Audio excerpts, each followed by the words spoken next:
was born into a generational satanic cult. I was sex trafficked by 4 family members, and I went through a lot of other abuse. Part of my survival was school. I was bullied, didn't fit in any of that, but school kept me focused and it helped me get scholarships and get the heck out of town and to help me break away. But the life I lived seemed like I thought everybody's family was like that. The alcoholism, the violence, the rages, the mentally ill parents, all sorts of abuse starting when we were infants. Leaders are not born in a womb.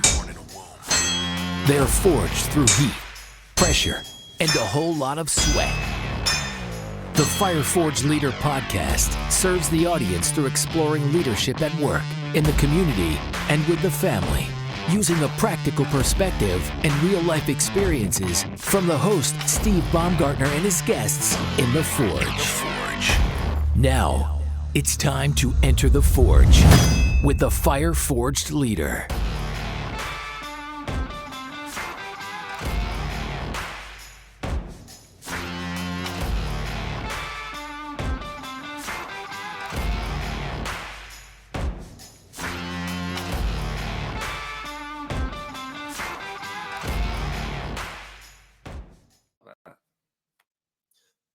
Welcome, everybody, back to the Fire Forged Leader podcast. Today we have Mary Jo Ross on the show. Welcome, Mary Jo. Really appreciate you coming on. Thank you, Steve. I'm glad to be here. So, Mary Jo has a very, very deep history. But before we get to all that history, what I want to talk about is what she's doing in her current life. So I'm going to throw across the bottom a website that she owns, she operates, and I'm going to let her tell you a little bit about what she does in her current career and some of her hobbies and what her life looks like today. Okay, I can do that. MJ Executive Consulting came about 7 years ago.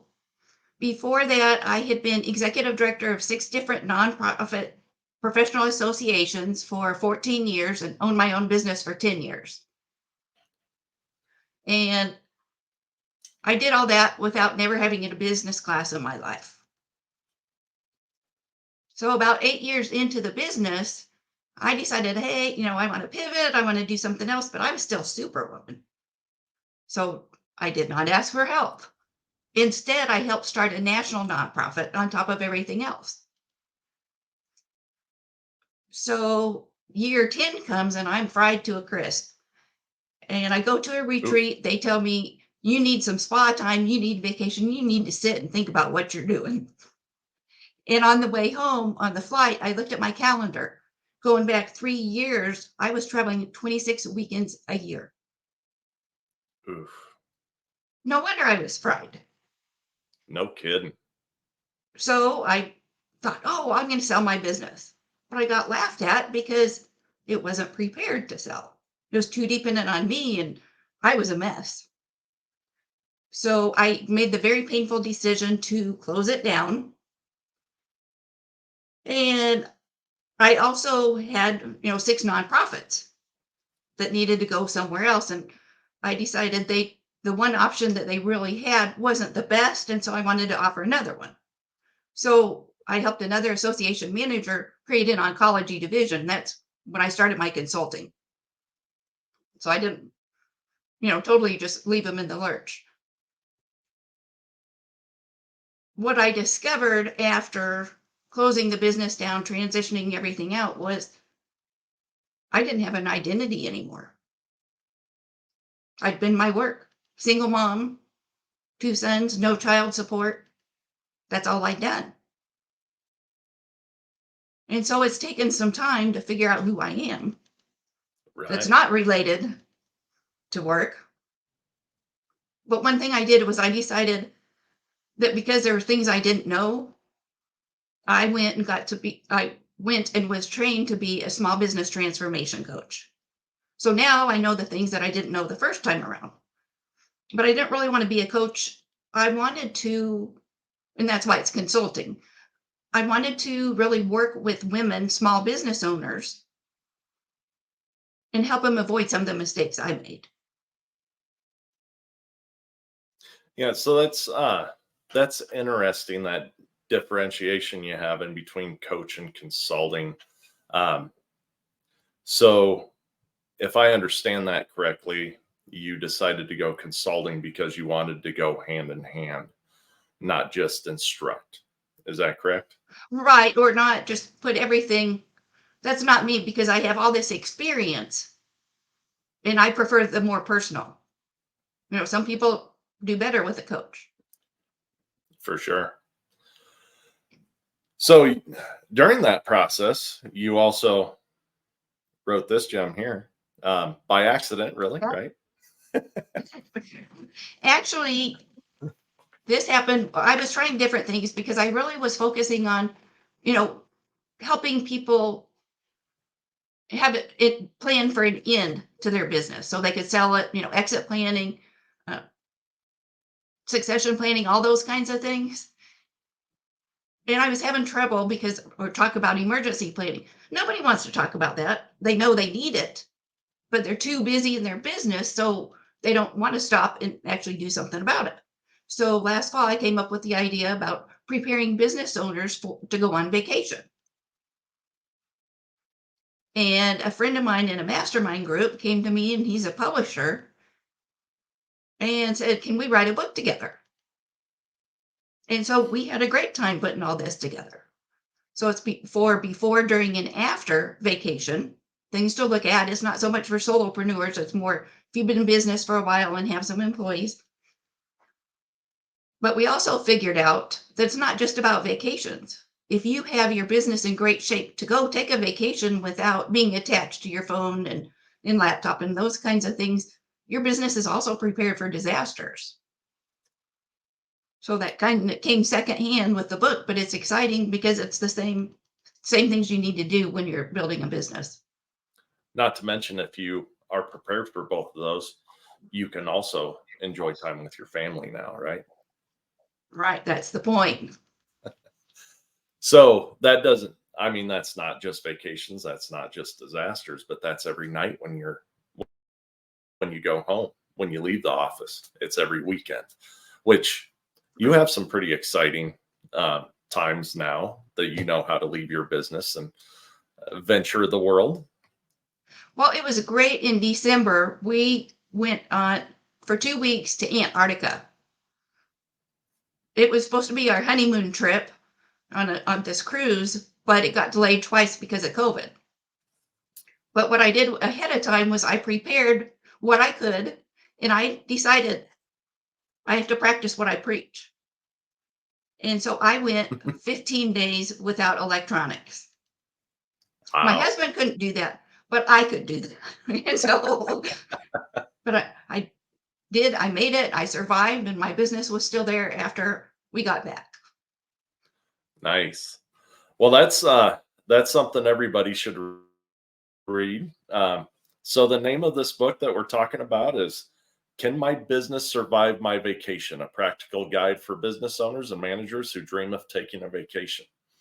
Now, I haven't done the full workbook portion of it yet, but I have gone Mhm. through the pages, and this seems like something that, I mean, it's not just for small business owners, but if you're the manager of a department or a couple departments, you could use this as well. So don't let the title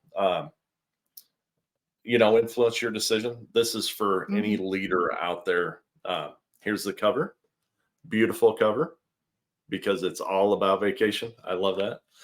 uh, but let's transition here for a little bit, and we know that you have a huge story behind all this as well, and do a lot of other things in addition to your consulting business. And I just like to kind of transition over there for a little bit.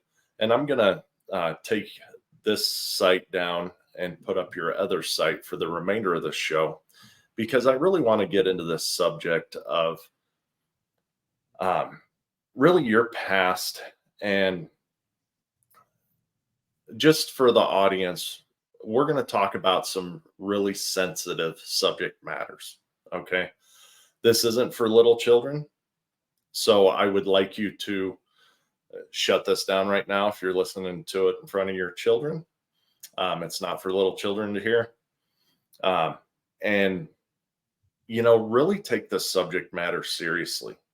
Uh, there's a lot of great things that happen in this world, and then there's some not so great things. And we're going to talk about one of these not so great things. But we're also going to finish this episode up with some tips and some resources and things like that we're both hoping will someone can use along the line to get help or to help a friend in need. So with that being said, Mary Jo, you just want to start at the beginning, I guess? Sure. I was born into a generational satanic cult. I was sex trafficked by 4 family members, and I went through a lot of other abuse. Part of my survival was school. I was bullied, didn't fit in any of that, but school kept me focused, and it helped me get scholarships and get the heck out of town and to help me break away.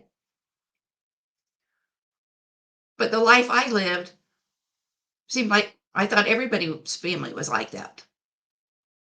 The alcoholism, the violence, the rages, the mentally ill parents, all sorts of abuse starting when we were infants. Mom was worse because she liked boys and girls. Dad was just girls. And that didn't start till the first time I remember being abused by him was at age 3. So we lived in this life. We started out in Amarillo, Texas, and ended up in Gunnison, Colorado. And always had to be quiet and, family secrets, I guess it was. Even though people knew on the outside, they had to know my dad was an alcoholic and other things from all the calls to the sheriff's office. But one thing let's go back a little bit. My dad worked for Texaco back in Texas, but he went on a hunting trip to Gunnison and came back and decided we were moving there. And so we did, and he built a house and everything, started a construction business. He wasn't a very good businessman. So there were good years and bad. And then a lot of times there were, bill collectors calling and, not getting paid. And we were pretty hungry. My mom was, had 5 kids at home, me and 4 younger siblings, and she wasn't mentally able to do anything other than be there. So she couldn't work outside the home. But there were times when we didn't have enough food. Dad wasn't bringing any money and, that kind of thing. And so my mom would go garage sailing every Saturday morning. And we were supposed to all clean our rooms and have them ready for inspection when she got back. Only sometimes she took me with her. She would either take me to a rectory where I had to go up the stairs to where the priest had a twin bed. And she'd leave me there. And that was either like for a reward or a bribe or something to do. And that was to go with the cult part. Other times she would take me to one of 2 places. One was at a bank and the other was at a house. The banker was probably mid-50s, I think. And we had to go through a special door in the back. And it was Saturday morning, so nobody was there. So she dropped me off and I'd go in there, or we'd go to this other house where a widower lived. I was 60s, 70, somewhere like that. And I remember he always had all the drapes closed, and it was always chilly. And he had this big grandfather clock that it seemed like it ticked really loud and slow. It was like tick tock, tick tock. And so I had to do whatever I was told to do. I mean, a lot of times I went somewhere else in my mind because I couldn't take what was going on. When mom came back to pick me up, she sent me out to the car and she'd go in and have a conversation. When she came out, she had a bunch of cash in her purse. And we would go to the grocery store. So you Sometimes were we eat basically like sold 2 for carts of groceries. groceries. Mm, mm. That it's hard to even hear that your children can be a commodity. I can't comprehend that myself. I'm glad. So another thing that I find, just puzzling to me, I guess is probably the right word, is, in today's world, we all see it that social media, um, the sexualization is pushed down people's throats. I had I had a mentor of mine tell me the other day that I need to be more on social media. I absolutely hate it, by the way, but I need to be on social media more. And, I'm like, I don't need that TikTok thing, right? And they're like, no, you need to get on TikTok. And since I've been on it, it's like 1 out of every 3 ads is a sexual, or not ads, videos is a sexualized video being thrown at me. I got to figure out the filter on it, but it drives me absolutely crazy. Uh, and I stop and think about, how kids are targeted, how people are targeted through that, because I know it's that I'm a man and that's the reason why. Uh, but when you were growing up, we didn't have all this, right? Right. Part of my story is that sometimes we would go upstairs. We had a 3-story house to what it was like a landing space between all of our bedrooms. And mom would sit kind of huddled up in a doorway. And dad would play director of teach your kids all the ways to have sex. Mm, But the good thing about that is it was 40 some years ago and there weren't videos or pictures. I know children who are going through that now, the videos, even 20 years ago, there's videos out there that are, keep coming back and they can't get away from it.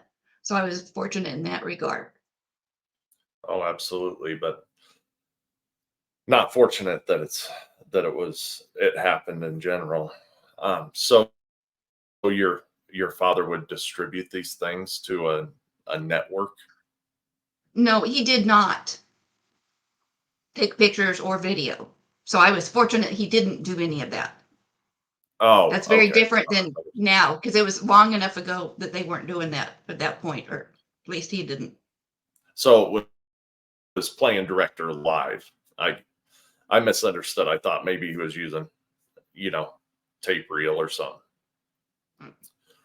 So yeah, there's a lot more to your story that I've heard, and we'll get into all that. But uh, I sit here and I think about how do these people get together who do things like that? Because it's not normal conversations. It's not, um, you know, hey, how's the weather? Can I borrow Mhm. your daughter? Kind of, I mean, that's just not Mhm. normal conversations for society. So, how do these people attract to each other? Is there an answer to that? I don't know. In my case, it's gone on for generations on both sides of the family. And one thing I've discovered is that familial sex trafficking hasn't been identified as a different type of sex trafficking until the last 2 or 3 years. And that's because it's happening all around you. But if you don't know the signs, you don't know what to look for. And families keep secrets. They don't want the community to know. They don't want child services to be brought in, anything like that. And so, like other family members knew, I had an older sister that was 10 years older. She knew about the groceries. She knew about other things, and she pimped me out as well. But there was no reason for her to talk about it because she benefited when she was around. And that happens in families because sometimes the families are doing this with their children because they need a roof over their heads, they need food, they want drugs, or they want something expensive, and this is one way to get it. And it happened to them when they were growing up, so they thought it was normal and just keep perpetuating it. So you also stated at the beginning that it's a generational satanic cult. So you have two different entities there. You have the generational satanic cult and you have the familial sex trafficking. Sorry, that's a hard word for me. Mhm. So do those two things kind of go in parallel to where the generational satanic cult, there would be these connections in that sphere that would also connect to this trafficking? There was some overlap. And with the generational satanic cult, and I specifically talk about it like that because a lot of people hear about cults and rituals and that kind of stuff. That's the open stuff. Mine came down from both sides of the family. My mom's side was stronger. And so she was a high priestess. My older sister was a high priestess, and I was trained to be a high priestess. And there were many, many community members involved. There was law enforcement, there, our family doctor, bankers, you know, different kinds of workers. There was teachers, social services. All these people were involved. And I think I never knew what the name of it was. But let me go back a little. When I was still in recovery, I started remembering and I needed, to talk about it. And I thought I was crazy. I was able to spend some time talking with a former lieutenant from Sedgwick County Sheriff's Office in Wichita. And I told my story. And I remember crying and all that. It was a couple hours. And afterward, he came up to me and he said, I believe you. Mm. And that was the first time anybody had ever said that. And with that being said, there's many times in your history that people have said that you were lying and that what you were saying was untrue. From reading in the chapter that you wrote in Stop the Silence, I want to say it was probably 3 or 4 different therapists and doctors that had told you that over time. Yes, it was So, very difficult because I was probably 23, 24. I had a 2-year-old and I started having flashbacks and nightmares and memories. I didn't really realize what it was, but I just had, snapshots, like I said, and kind of like a slideshow, different things because I couldn't remember growing up. The things mhm. I did remember were really awful. But I decided that I did not want my son to be exposed to anything that my family was involved with. And so it was really important for me to get help. So I worked up the nerve, called the doctor's office, talked to the receptionist, said, I need to schedule an appointment. It was back in PPO days, so I had to get a referral. And So I need to get a referral because I need help. Well, okay. And she kind of put me on hold for a little bit. And then his nurse came on. Who are you and what do you want? Well, I knew her and I told her, and I said, I've been sexually abused. I need referral. I need help. And she treated me like I was scum of the earth, that I shouldn't be saying those words, let alone calling for an appointment to get help. And so she finally agreed and she made me an appointment 3 weeks out. Normally, I could see the doctor in 1 or 2 days. I get to my appointment and I'm in the doctor's private office. For some reason, there wasn't a bed in their regular exam room. He comes in and puts my file down on a little table by the door. And then, so I'm sitting here, and then across is windows. He proceeds to walk toward the windows and pace back and forth while we were talking, never looking at me. Hmm. Why are you here?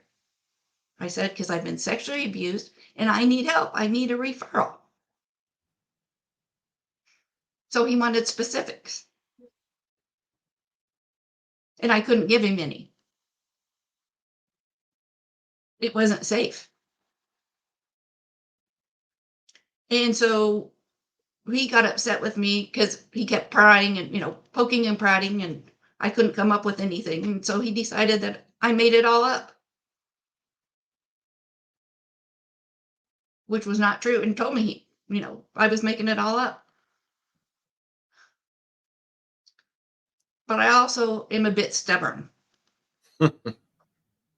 And he finally turned around and looked at me and realized I was not leaving his office without a referral. Or him in a headlock, right? Yeah. He said he knew a female psychiatrist, and would that be okay? So I said, sure. 2 weeks later, I get to her appointment. And I don't know if you've been to a psychiatrist before, but usually the first appointment is an hour, Hmm. and then 15 minutes appointments after that. Well, I wasn't in her office for more than about 10 minutes. She was sitting back behind her power desk, and so, why are you here? I said, I was been sexually abused. I need help. I want to protect my son. I don't want him to go through what I went through. Kept asking. I couldn't come up with anything to tell her. And so she told me that I was making it up for attention and I was wasting her time. And she marched me out that door. Mm. So it was 23 miles from there back home to Gunnison. I'm sorry, back home to El Dorado, Kansas. And I had to keep pulling over because I was so upset and I was crying so hard. When I got into town, I broke down and went to the community mental health center, which I had avoided because it was on the main drag so everybody could see who was coming and going. But I was in bad enough shape, I wanted help. And so I went in there and, I was in crisis mode, so they let me see somebody. She helped calm me down. And then she told me that she really couldn't help me because 2 doctors had said it never happened and I made it all up. Mm.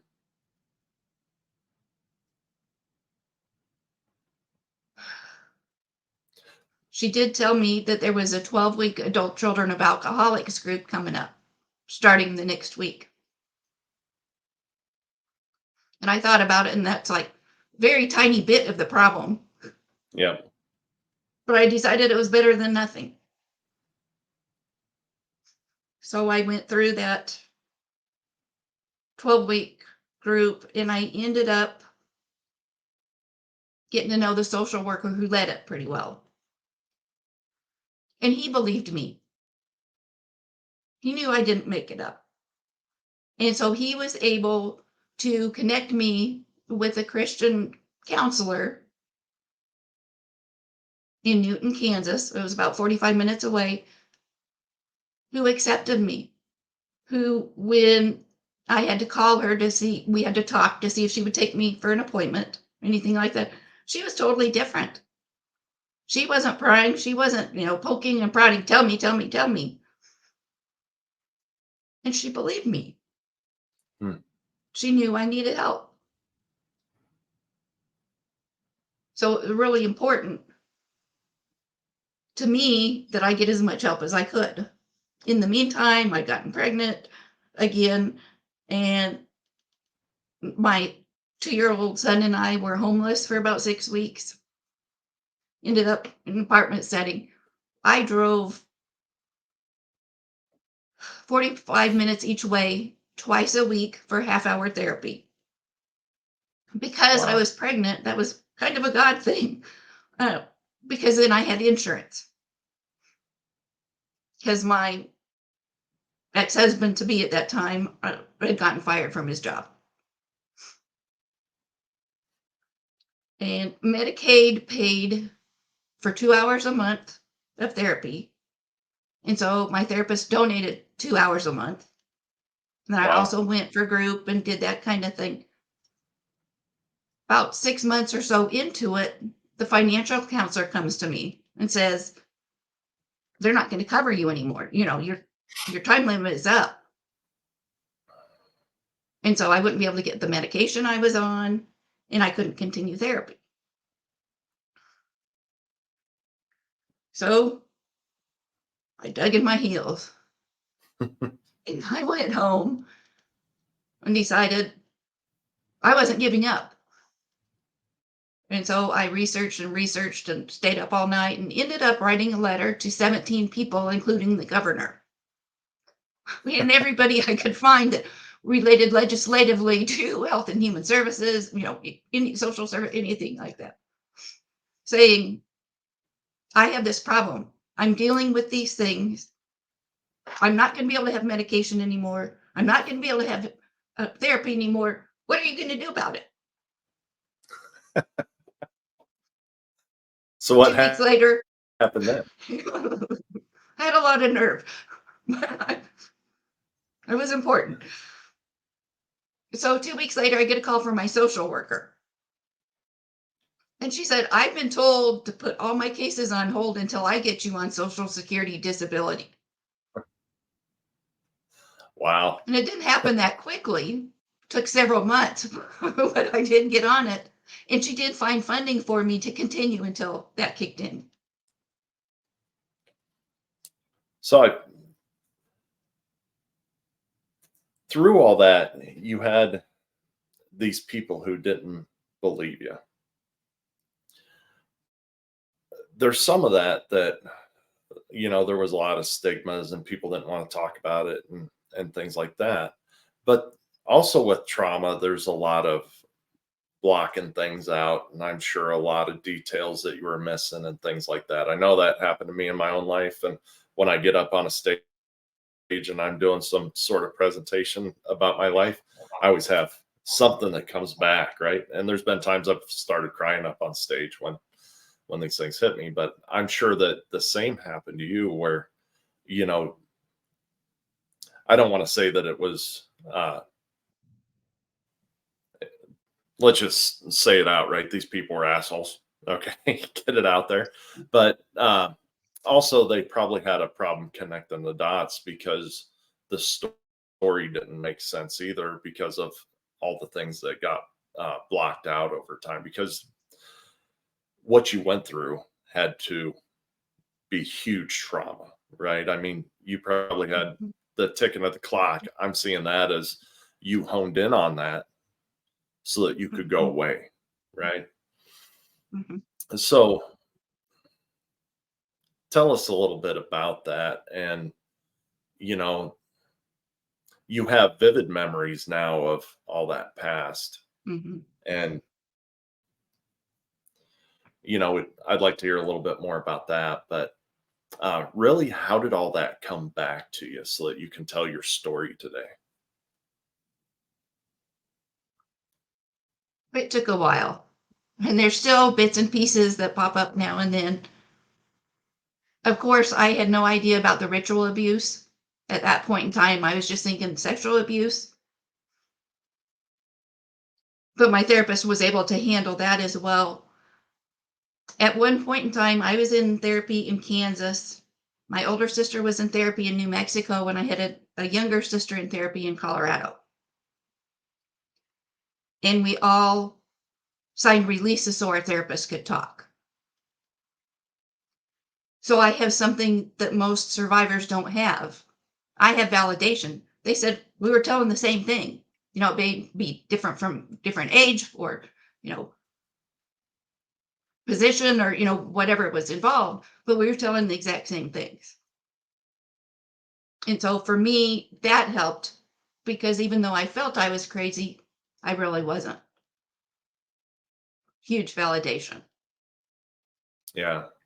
So that's interesting how those therapists could talk. So were they able to share the sibling stories with each one of the siblings to help you close the gaps then?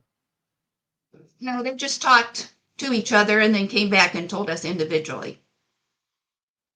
Okay. But the thing is, my older sister had started talking. She was 10 years older. She started talking about what was going on in our family. I don't know, because probably junior high sometime. So in Amarillo, they would put her in the psych hospital for long periods of time to discredit her. Mm. So she was always in and out of hospitals for many years. She had to change schools and everything because, you know, you've got to keep those secret. And that may have been one reason why we moved as well. But she had so much trauma, and it was deliberately induced, that she had over 200 different personalities or alters, parts that broke off. Jeez. Because your body can only handle and your mind can only handle so much trauma. And so it's a survival tactic, you know, break pieces off. With the cult part, they started programming us at the age of 2. At the age of 2, I could not take you anywhere that I had been or give you directions. They made sure that. So I'm still directionally challenged. I'm better now, but I go the opposite. But they did that so we could never take anyone to where something happened.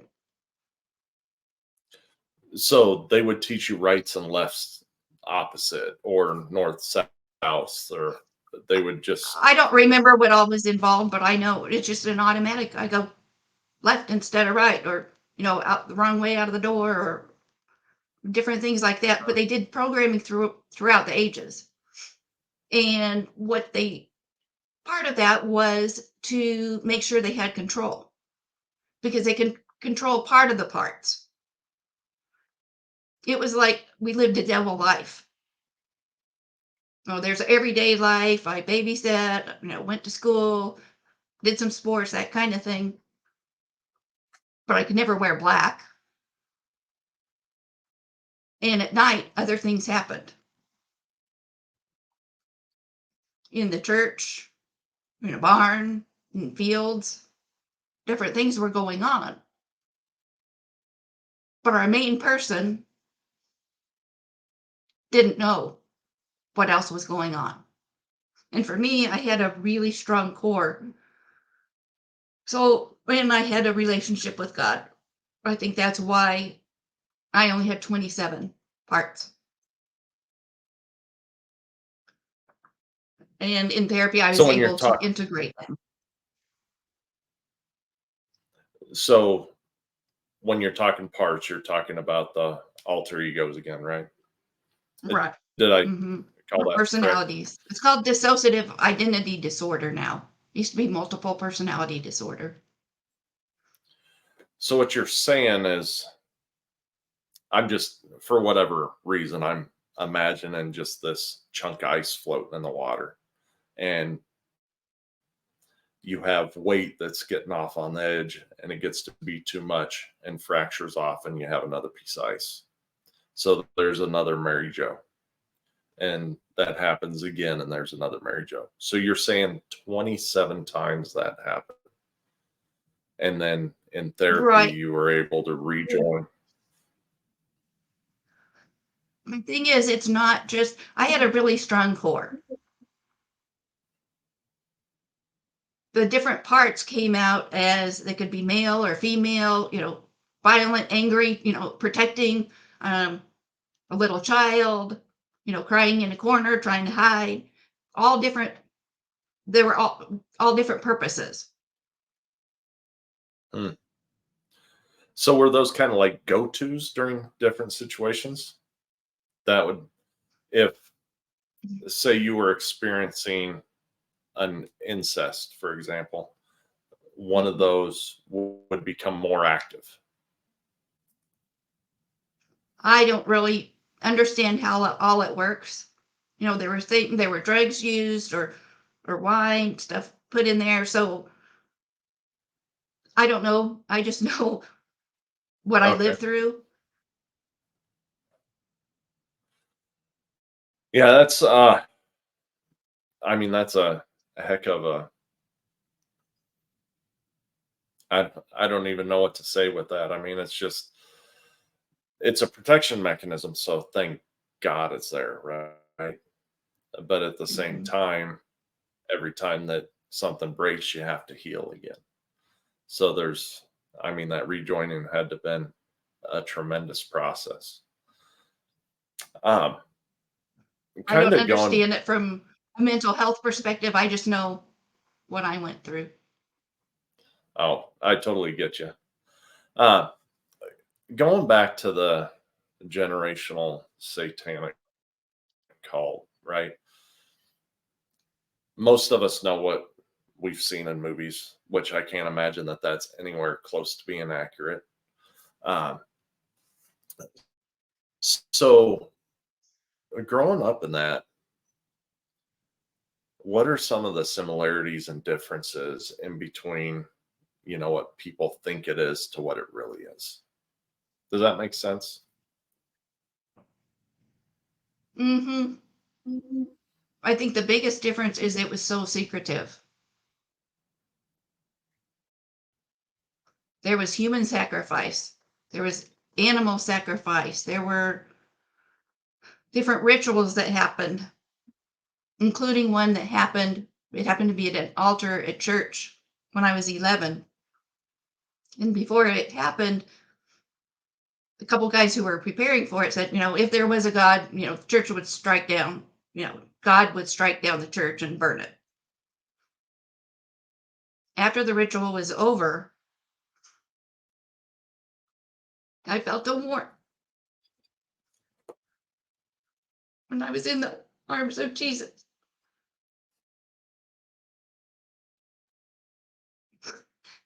I knew then there was a real God. God was real, and He was on my side, and He loved me.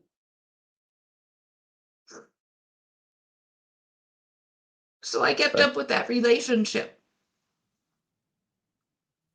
Better at times than others, but I had Him as a resource that helped me keep going. I think that's why I survived so well. that's amazing. What a great time to feel that embrace. I know what that feels like in my life as well, in a different situation, of course. So the beginning of that, though, you talked about it was in a church. So we're talking about a Christian church, Mhm. uh, It's and Catholic, but it happens in other churches too. It's not specific to Catholics, such as our part. okay. Um, so it was set up almost as a mockery or something to foster disbelief in you, and it had exactly the opposite effect. Right. Actually, what they were doing is it was over and over. We were told we can't talk, never, bad things will happen. And that particular ritual was I was laying naked on the altar, except there was a cloth about this wide just over my middle. And they put a cow's eyeball in my vagina Mm. and said, if you ever talk about this, we know what you're thinking, where you are, what you're doing, everything. We will always know. So it was supposed to keep me from talking. So they wanted you to believe that you had eyes on you at all times. Yes. And I would And also they did. imagine Go ahead. that there was a mystical nature or something to that, right? That there was a fear of a spiritual or a supernatural sort of nature to it. This all knowing power. And evil is real. Another thing they did was because they didn't want us to talk. It was so ingrained in us. We were allowed to have dogs as pets. After we got attached to them, one time I remember, I think it was probably in the fall, we were taken to a place that was kind of down a riverbank, and us kids were put in little animal cages. And we had to stay facing front and with our eyes open because there's somebody back behind with a sharp stick that would poke us. So they would poke you if you closed your eyes. Right. And we were crammed in there in different cages. And we had to watch our dogs being skinned alive.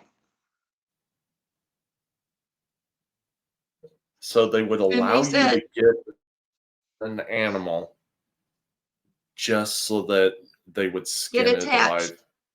Right. And while they were doing that, it's like, this is going to happen. This is what will happen to you if you talk. So, lots of different things happen through the years, which is why they're able to maintain secrecy.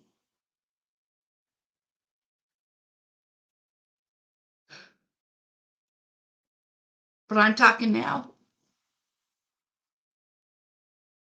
But And it took a lot to thank you. overcome. I can imagine. Once again, I cannot believe how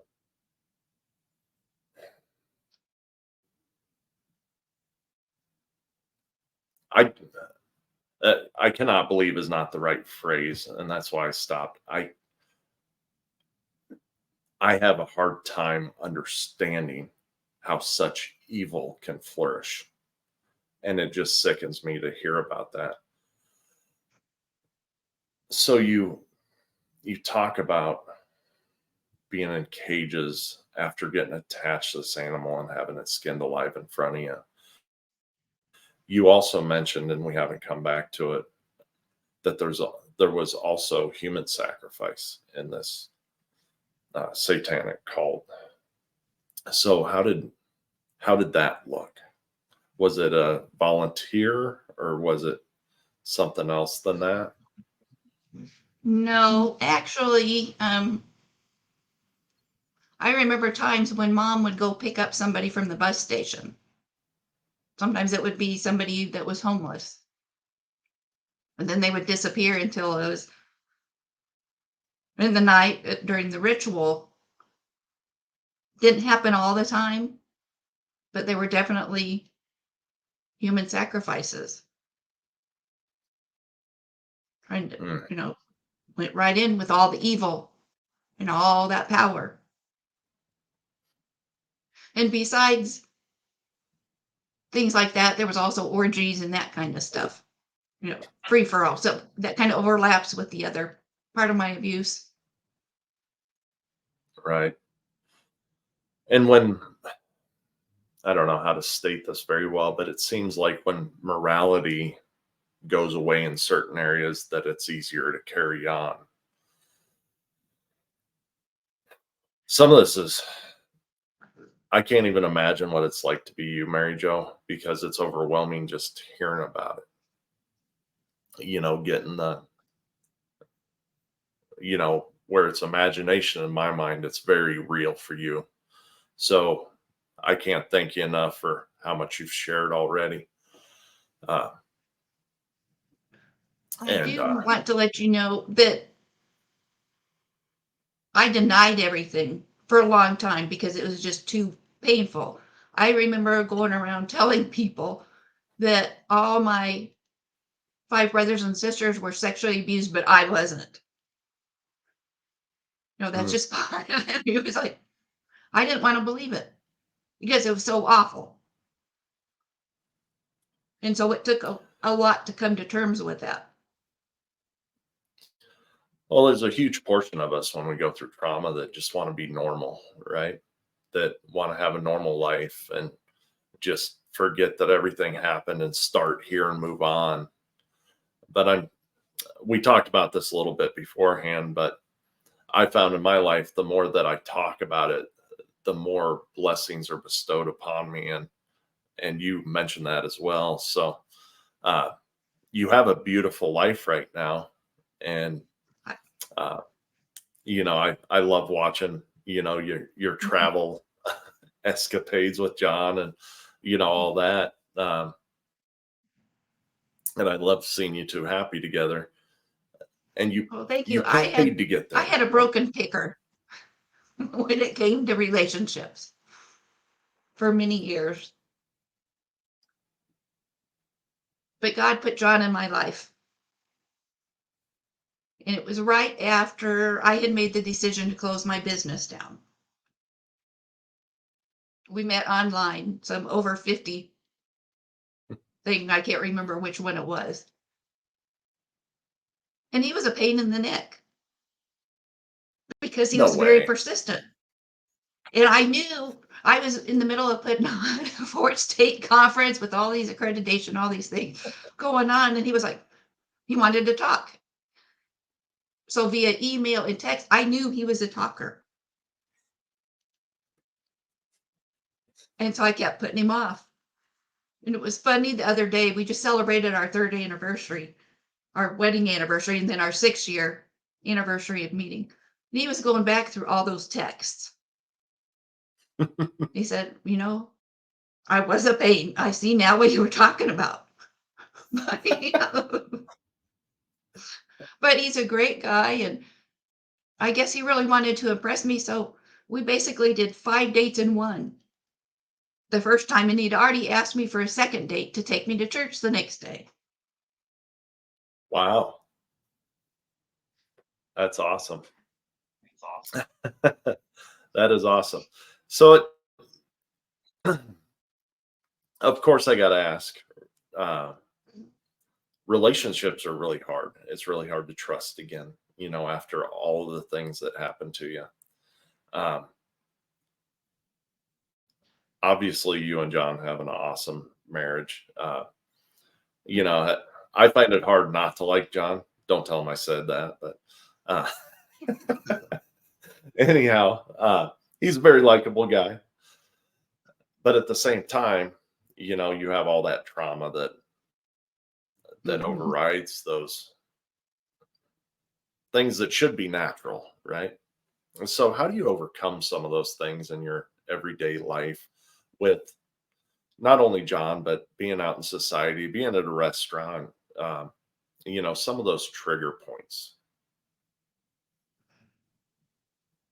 Luckily, I've worked through a lot of those triggers. So that's been good. But, there's been things, and it had to be God putting John in my life because I think I pushed him pretty hard because this has been rough. I didn't talk to him about it. At first, this was something I was really ashamed of. And I was afraid if I told people that I'd be rejected. And so as bits and pieces have come out, he didn't want to believe it. And so he's really had to push through, but he's been very supportive. It's really opened his eyes because he's got such a sensitive heart Mhm. that he could picture it. But he's just been so supportive, and he even came and heard me speak. Did he? That would be, for me as a husband, that would be something very hard. My daughter had some terrible stuff happen to her, and that's her story to tell. So I don't want to get too deep into that, but it took every ounce of my being to not go and hunt down the names or the people behind the names. I knew the names, but it took everything to not hunt them down. I'm sure that John feels the same way inside, and Mhm. has had to fight through that himself. But it, yeah, it's hard when your loved one has gone through things that they shouldn't have had to go through. Well, and for me, I remember it was it took 14, 15 months. I was kept waiting for the other shoe to drop. And I realized he's the same person. I had a bad second marriage where he changed the day we got married. Real bad situation, but John didn't change.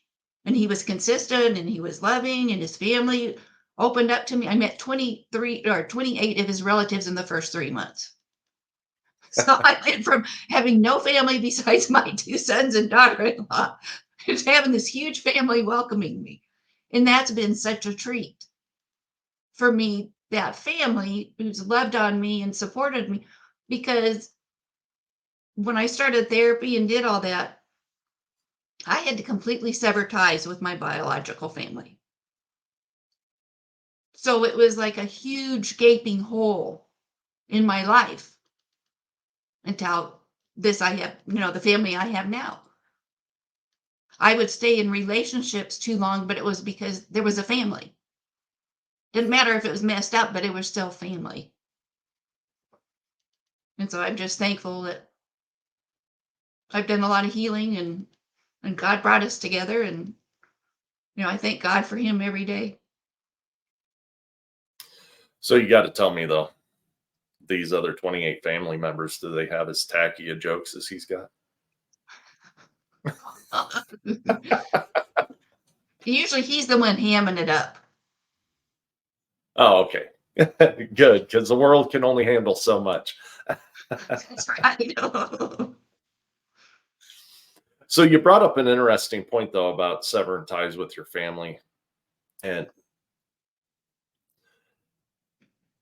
I would imagine that it's very difficult to leave. They put a lot of work into trying to get you not to leave. So to be able to leave, that's got to take an extra amount of force to break through that. Um, so tell me a little bit about that before we get into some positive tips. For me, I think the turning point for me was around the time I was 16.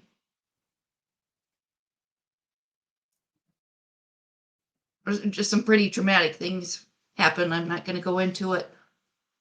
But I decided I needed away from my family. I needed out. And I had mentioned school was a good place for me. Hmm. So I decided I was a straight A student, all that kind of stuff. And I decided that the only way I was going to get out of that town, in a way, was through scholarships. And so I did, National Honor Society, all these things that I needed to be able to, qualify for scholarships. And it was my senior year of high school. And my dad helped me with my scholarship essays. Hmm.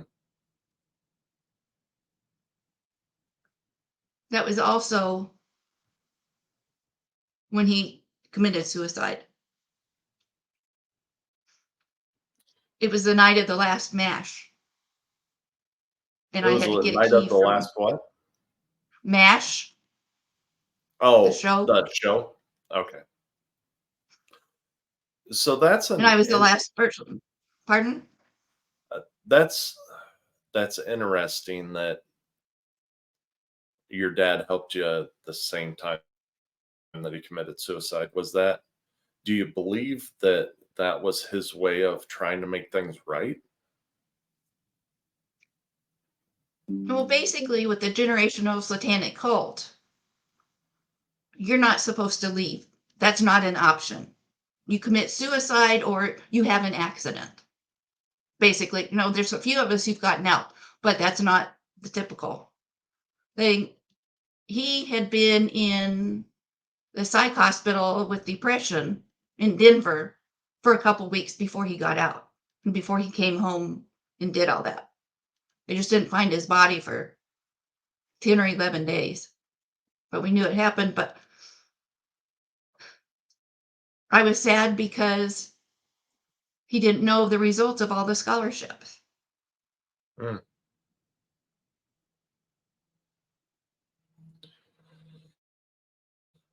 Yeah, that's so he helped you get out, and then one of two things happened.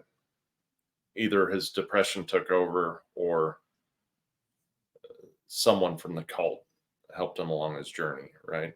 That's basically the two roads that we're looking at. But the point is that he helped you get those scholarships and helped you take that next road. Take that step. Mhm.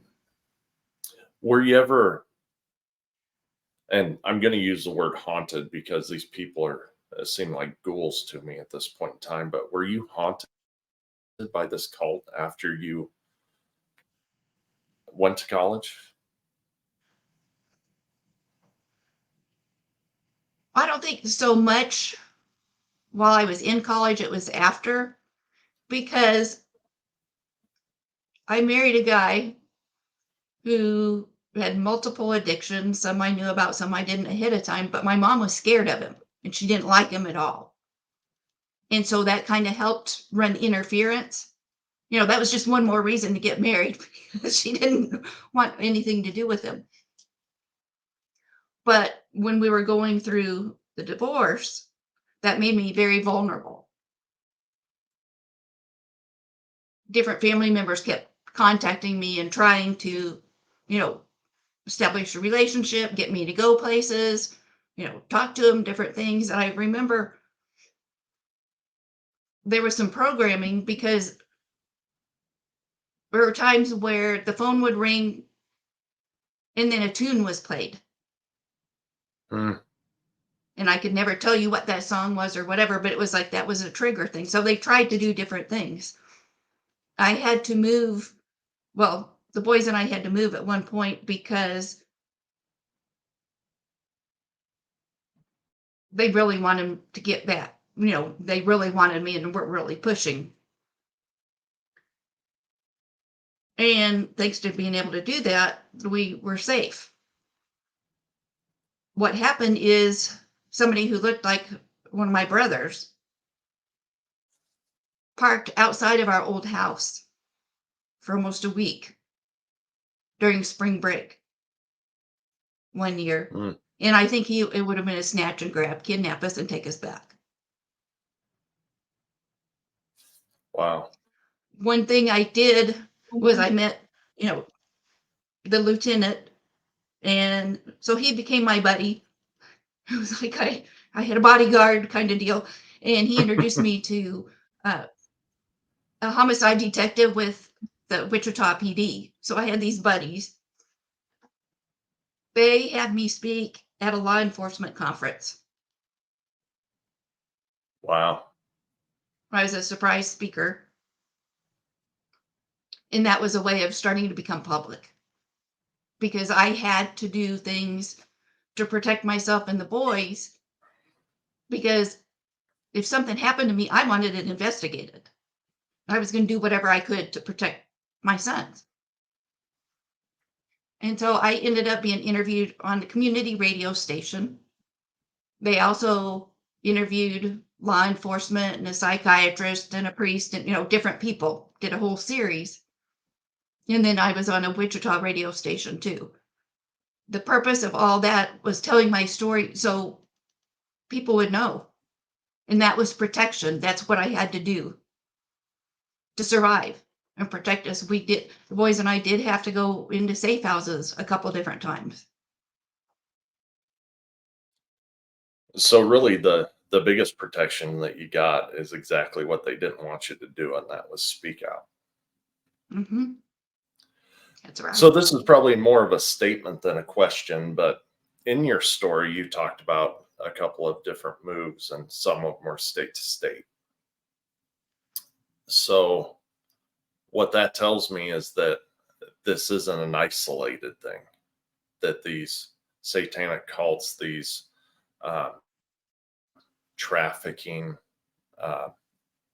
situations, they're widespread and they're more common than what we give them credit for.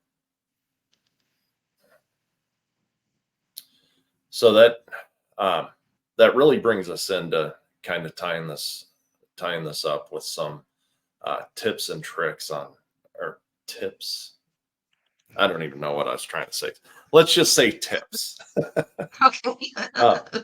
It's probably a good time to say too, this isn't a Coors Light can, it's actually water. So just for anybody who thinks I'm drinking. Mhm. You have some tips for helping people communicate effectively, I guess I'll call it, with people who have survived this kind of trauma. Um, so would you like to walk through some of that to help people either identify or help someone that has already been identified?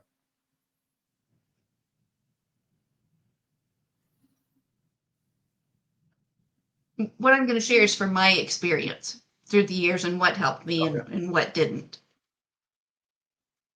First of all, every survivor is different.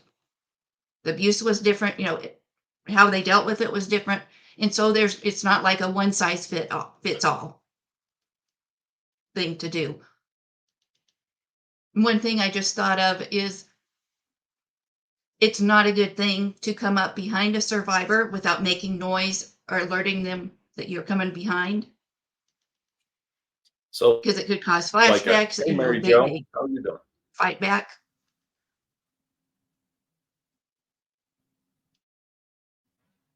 Also, if you're talking to a survivor, you don't want to tower over them. You want to get down at their level, even if that means sitting on the floor. It's very important to tell them, I believe you. I'm very sorry this happened to you. Because you're going to hear a lot of, see and feel a lot of emotions, and you're going to hear stories over and over and over again. And luckily, there were different people. So I said, so it wasn't the same one or two all the time. It's important to give them options and choices. Because during the abuse, we had no control. Whether it's in a trafficking situation, whether it's other abuse, there's no control. Whoever's the abuser is in control of the situation. And it was like people are always in control. What we could and couldn't do, you know, where I went, what I did. And so it's important to give options. So if somebody, for example, if you're a Christian and you want to pray for somebody, it's very important to ask ahead of time, because that person could have been abused in a church setting or by a church member or leader. They may not believe in God at all. You may get very different reactions, or they may believe like I did for a while. I had a hard time believing that God was a loving God. because he was an angry, vindictive father. Right. And so You there's a were lot hurt to by overcome him. there. So you just have to be really careful. But if you want to pray for him, you can do it silently or you can wait and do it later. But don't inflict. That's not, you know, you're there to support them, not try to run their life or force your things on them. There's times like you mentioned about how you would be so angry if this happened to your wife and you'd want to go, or it happened to your daughter, so you want to go hunt them down and all that. It's important that you don't show that rage or how upset you are to the survivor, because that's kind of reenacting and will trigger. So it's better to say, I need to step away. It's nothing to do with you, but I need to step away. And that's okay. Just don't just get up and slam the door and leave. Something like that. So to do that,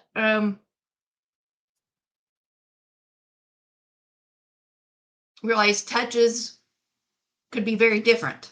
Sometimes it's okay to touch. Sometimes a shoulder or hold a hand. But I can guarantee you, they're not going to want you to hug on them. It's Right. going to take a while and trust to build that relationship. And then they might want a hug or something like that. And anytime And that it's you're going to important to physically touch, you probably want to ask too, right? If you're going to touch them. yes, you need to ask. Very important.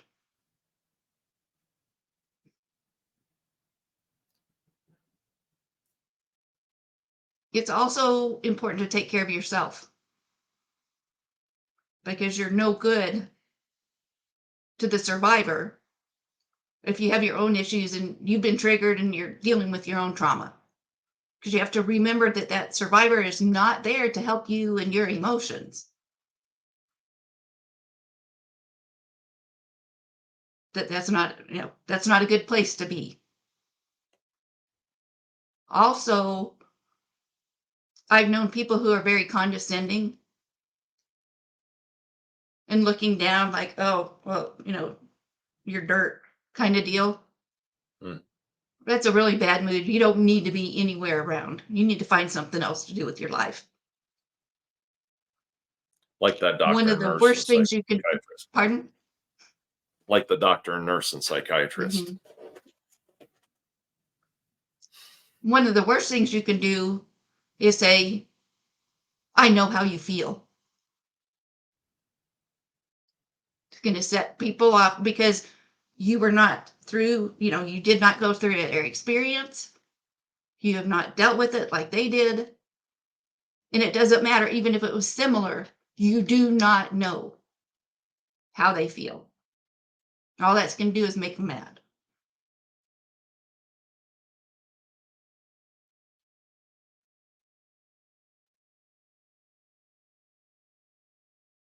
I'm sure there's some others. I just went blank. There's other tips. So that last one, the uh, I understand how you're feeling. A lot of people want to move from sympathy to empathy, right? Uh,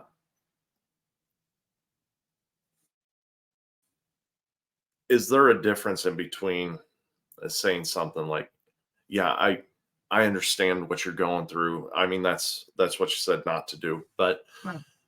what about asking clarifying questions about the feelings to step into it with them? For example,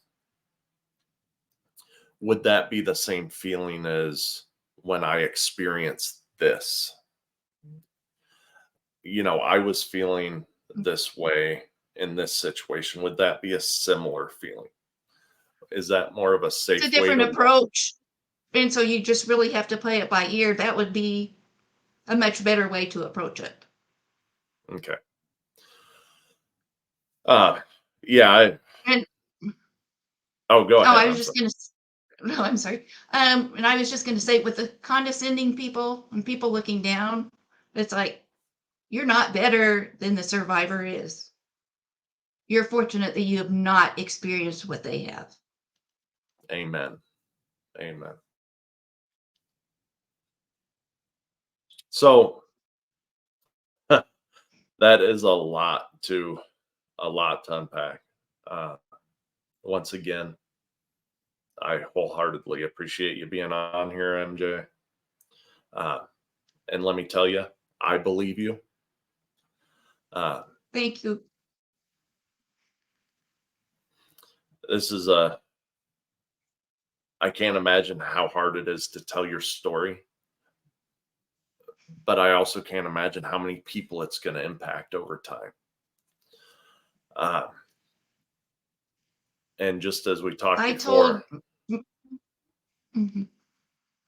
I just told as my we talked, story for the first time last year. I hope you can edit this. I was fortunate to be able to tell my whole story for the first time a year ago in May.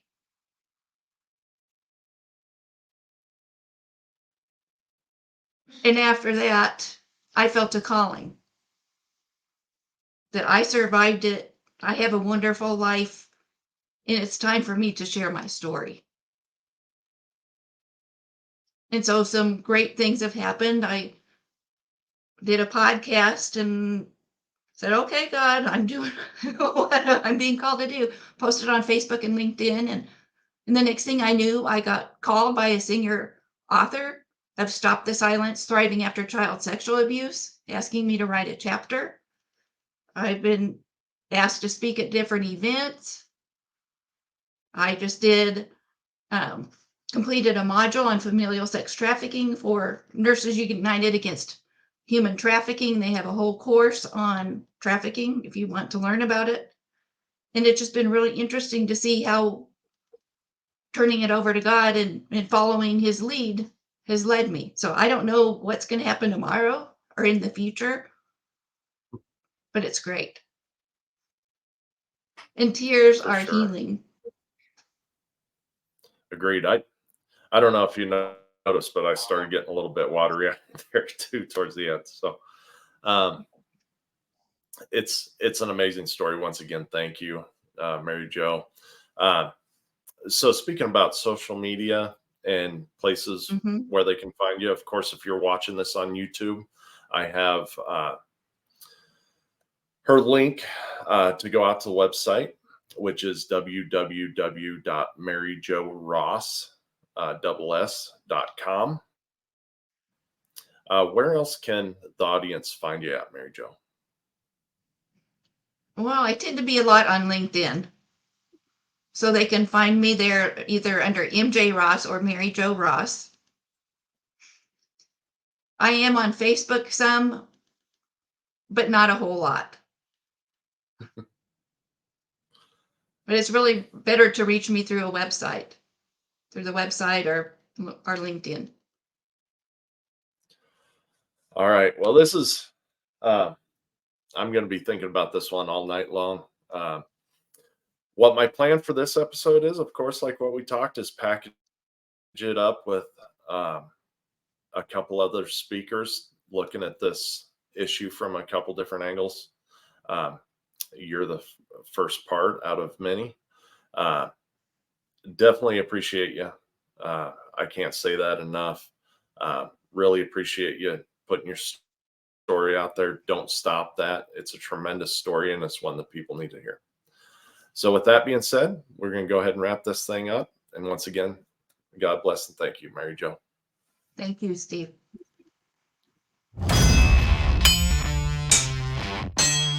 You have just experienced the heat and pressure of the forge. Remember, words without action are meaningless. Now, after the heat of the forge, shape your thoughts, quench your brain, then put your new tools to use, adding to your leadership. Tune in next week for more lessons from the forge.